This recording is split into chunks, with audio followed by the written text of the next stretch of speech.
Hello, today I'm reading the latest Better Minneapolis newsletter. It's called The Team Ilhan Endorsement Machine. Ineffective and controversial. Why do so many candidates seek Ilhan's endorsement? Representative Ilhan Omar, representing Minnesota's 5th Congressional District, has injected herself into this year's Minneapolis City Council elections, endorsing 8 candidates. All but one, Soren Stevenson, Ward 8, are incumbents.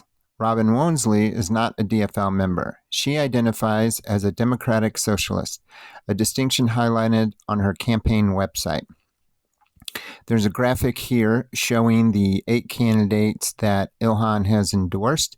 It's Jason Chavez, Elliot Payne, Aisha Chugtai, Robin Woensley, Katie Cashman, Aaron Chaudhry, Soren Stevenson, and Jamal Osman. An ineffective and divisive record. On paper, Omar is one of Congress's least effective members. According to GovTrack, none of the bills she introduced made it out of committee, and only 7% attracted bipartisan co-sponsors. She ranks as the most politically left member of Minnesota's congressional delegation. Despite this record, the candidates she endorsed are eager to promote her backing. It signals where they stand. Minneapolis voters deserve to understand that an endorsement from Omar represents an alignment with ineffective governance and a controversial political ideology. Her support base is also telling. In the 2023-24 cycle, 93% of her donations came from outside Minnesota.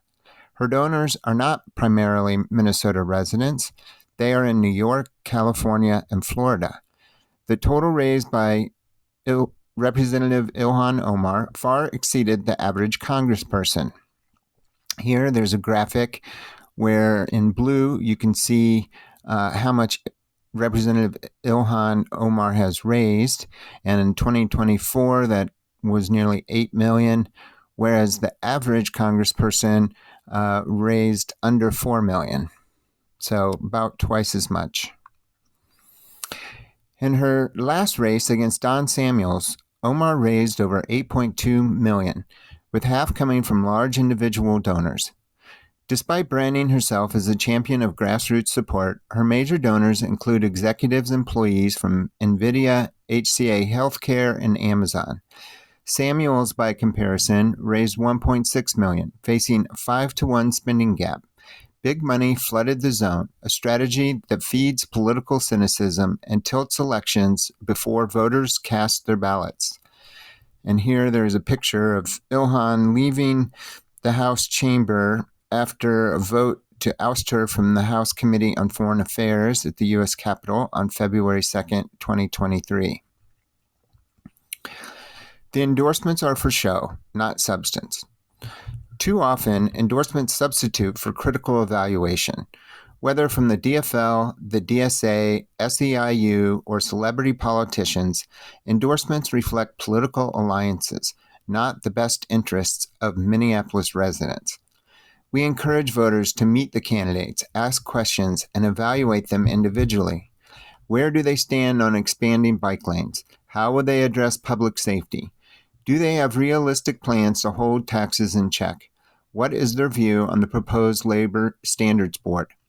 Local races can be decided by slim margins. Katie Cashman won her seat by just 177 votes. Your individual vote matters, especially in the general election. The bigger risk, losing the state. Minnesota risks following the path of Florida, a state that shifted from battleground to Republican stronghold in part because of political radicalization. This year alone, 3 high-profile Florida Democrats, including the state Senate's former highest-ranking member, left the party, or rather, they felt the party left them. Candidates who align themselves with the Democratic Socialists of America and Representative Ilhan Omar's brand of politics may succeed in winning city council seats, but they risk alienating broader Minnesota voters. The consequences could be lasting. While politicians like Omar can fill a gym and energize a crowd of party faithful, The political energy they generate has not translated into meaningful legislative power. Their continued reliance on the same rhetoric and policies has damaged the Democratic Party's broader reputation. Moving Minneapolis forward. Some may view this newsletter as a partisan attack on Representative Omar, but that would be a mistake. We have long supported Democratic candidates and remain committed to strengthening the party. In Minneapolis, that means electing leaders who prioritize effective governance over controversy and division. If you want change, it requires more than frustration around the campfire. It requires volunteering, donating, and engaging thoughtfully with the issues, not relying on endorsements.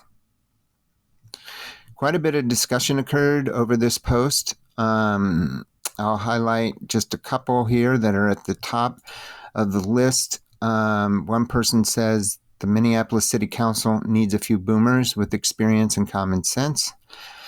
Another says, unfortunately, much of the Democratic Party has become too polarized and they preach no compromise.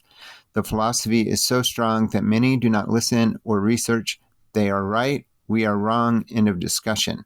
How does one convince someone that a candidate does not have our best interests in mind if they refuse to hear what we are saying? What else do we have here? I used to think Ilhan Omar was just so-so. I lost any respect for her when she denigrated Kamala Harris for her joint efforts with Liz Cheney to defeat Trump. I believe Omar was a big influence on people's choice not to vote over the Free Palestine issue and helped to lose the election. Unfortunately, there are wars and suffering all over the world, and it appears they will only escalate under this administration. I'm hoping local voters have realized that endorsements don't mean much when it gets down to actually listening to constituents. Quite a few other comments. I encourage you to go out there and read the rest and add your own thoughts. Thanks for listening. Bye.